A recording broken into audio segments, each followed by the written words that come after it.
पंजाब केसरी में आप सबका स्वागत है। मैं हूं चंद्रशेखर धरनी। इस वक्त हमारे साथ मौजूद हैं, अंबाला से सांसद हैं, बीजेपी के दिग्गज नेता हैं, पूर्व केंद्रीय मंत्री रहे हैं रतनलाल कटारिया। कटारिया जी, आपका स्वागत है पंजाब केसरी में। नमस्कार। नमस्कार। कटारिया जी, 8 साल बीजेपी के, मोदी सरकार की उपलब्धियां, इसको लेकर आपकी टिप्पणी क्या है? पिछले 8 वर्ष में भारत माता के लाल जननायक नरेंद्र मोदी जी ने जिस तरह से भारत का मस्तिष्क ऊंचा किया है और भारत की पहचान एक विश्व नेता के रूप में बनाई है, उसके लिए हम आदरणीय मोदी जी के बहुत बहुत आभारी हैं कि उन्होंने दिन रात 8 वर्ष तक कड़ी तपस्या करके, कड़ी मेहनत करके हमारे देश को सारी दुनिया में आगे बढ़ाया है। और किस तरह से 14 करोड़ शौचालय ग्रामीण और शहरी बनाकर देश को ODF बनाया, किस तरह से नल से जल की योजना चलाकर हर घर के अंदर पानी देने का काम किया, किस तरह से डिजिटलाइजेशन को बढ़ावा दिया। और कल ही 76,700 करोड़ रुपए से भी ऊपर का जो मेक इन इंडिया में मिलिट्री का सामान बनेगा, वो अपने आप में एक रिकॉर्ड है। पहले तो हम 70% अपने सेना की ज़रूरतों को विदेशों से पूरा करते थे, लेकिन आज हम 50% के लगभग अपने देश में बनाने लगे हैं। आज 1,77,000 गांव में जिस तरह से फाइबर को बिछाया गया है और डिजिटल क्रांति सारे देश के अंदर लाई गई है, वो बड़ी सराहनीय है। हमने 2 लाख करोड़ रुपया DBT के माध्यम से भ्रष्टाचार का बचाया, हमने जाली खाते ख़त्म किए, हमने जाली जो फर्जी कार्ड होल्डर थे इसके अपना राशन कार्डों के, उनको सिस्टम से बाहर किया। और किस तरह से 2.5 करोड़ घरों के अंदर हमने बिजली दी, 9 करोड़ लोगों को, महिलाओं को उज्ज्वला का कनेक्शन दिया, 3 करोड़ लोगों के लिए घर बनाने का प्रावधान किया, 45 करोड़ लोगों के जनधन के खाते खुलवाए और एक के बाद एक नई एजुकेशन पॉलिसी लाकर अपने देश को जो सोलर जो एनर्जी है उसके अंतर्गत अपने देश के किस तरह से हम करोड़ों गीगावाट जो है अपने देश के अंदर नई ऊर्जा का संचार कर रहे हैं। कटारिया जी, राज्यसभा के चुनाव हैं 10 जून को।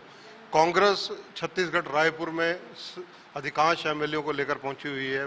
वहां पर कांग्रेस के प्रभारी विवेक बंसल भी हैं, नेता प्रतिपक्ष भी हैं और नेता भी हैं। आपकी टिप्पणी क्या है? देखिए, ऐसा है कि कांग्रेस सारे देश में कई बार कोशिश करती है कि उसका घर टूटने से बचे, लेकिन लगातार टूट ही रहा है। कांग्रेस से आस्था न केवल जनता की बल्कि उनके जनप्रतिनिधियों की भी खत्म होती जा रही है। तो कोई बड़ी बात नहीं है कि हरियाणा के अंदर जो राज्यसभा की दूसरी सीट है उसमें भी कोई चमत्कार हो जाए। जो कांग्रेस अपने MLA को लेकर गई है, 31 MLA को बांधने की कोशिश की जा रही है, कुलदीप बिश्नोई की नाराजगी अभी दूर नहीं हुई, तो ऐसी स्थिति में क्या कांग्रेस को आपको लगता है कि एक सीट जीत सकती है? देखिए, मैं तो ये कहूँगा कि आप तो जानते हैं धन्नी जी, हरियाणा की राजनीति आया राम और गया राम के लिए मशहूर है। एक एक आदमी 7-7 बार दल बदले हैं, तो कोई बड़ी बात नहीं है कि कांग्रेस को इतने झटके लग रहे हैं, इतने झटके लग रहे हैं कि जो कांग्रेस कश्मीर से कन्याकुमारी तक, बम्बई से गुवाहाटी तक एक छत्र राज करती थी, आज वो एक एक सीट के लिए कैसे संघर्ष कर रही है। कटारिया जी, जेजेपी और बीजेपी दोनों विधानसभा चुनावों के बाद, चुनाव परिणाम के बाद एक हुए, पीछे मनमुटाव हुए, अब फिर जो एमसी के चुनाव हैं एक लड़ने की बात हो रही है। आपको क्या लगता है कि बीजेपी के वर्कर इससे संतुष्ट होंगे क्या? देखिए, हमारी पार्टी की एक हाई कमांड है, हमें जो अपना विचार रखना होता है हाई कमांड के सामने रख जाते हैं।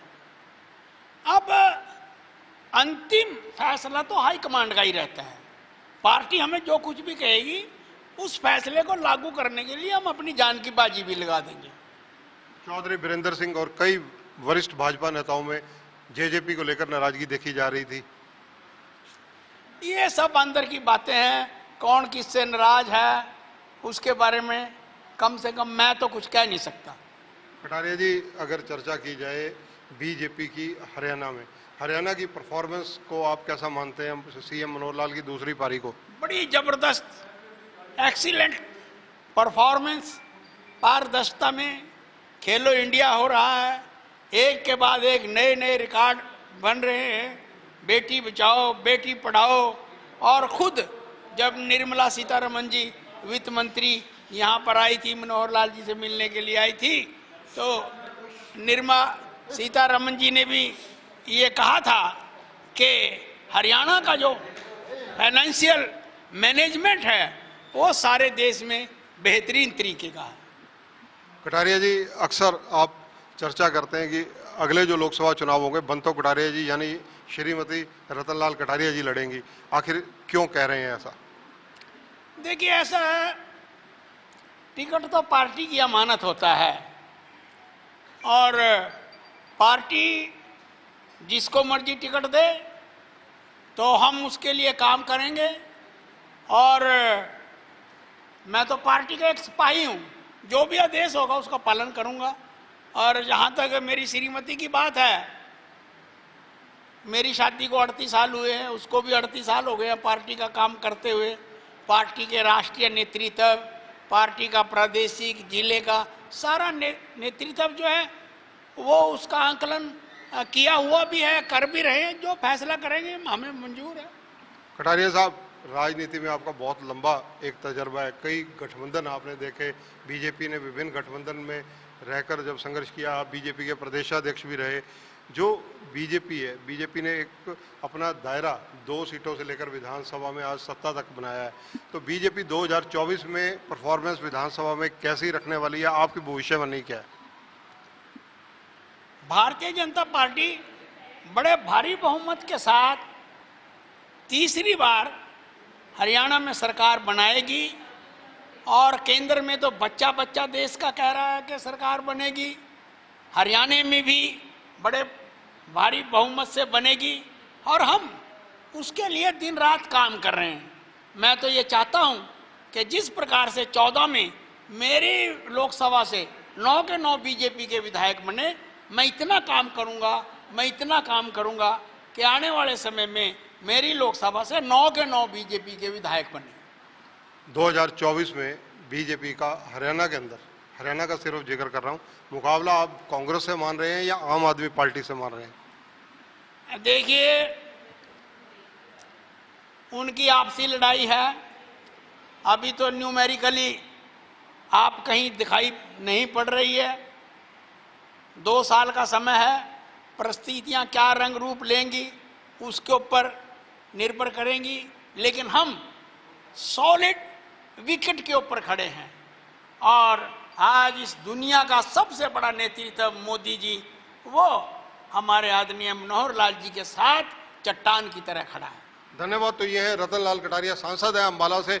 इनका कहना है कि 8 साल में जो नए आयाम भारतवर्ष ने स्थापित किए हैं, मोदी जी के नेतृत्व में किए हैं, और निसंदेह ये एक ऐसा प्रयास मोदी जी के द्वारा किया जा रहा है कि सारे भारत में विकास की रफ्तार दिन ब दिन बढ़ती जा रही है। इसके अलावा इनका कहना है कि अगले 2024 के चुनावों में हरियाणा में निसंदेह बीजेपी वापसी करेगी और बीजेपी तीसरी बार अपनी सरकार बनाएगी, क्योंकि नेतृत्व मजबूत है, और जब नेतृत्व और संगठन मजबूत हो तो निसंदेह उसके परिणाम सार्थक रहते हैं।